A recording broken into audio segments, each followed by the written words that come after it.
என்ன மாயமோ மந்திரமோ தெரியல, சின்ன வயசுல இருந்தே நாங்க 2 பேரும் நல்லவங்களாவே வளர்ந்துட்டோம் இல்லடா.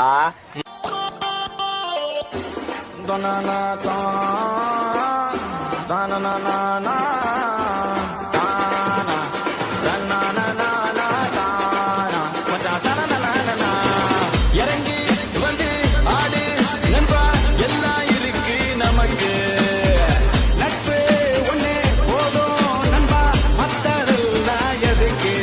இந்த திருவிழா கூட்டத்தில் அழகான பொண்ணு இருந்தா அவ மேல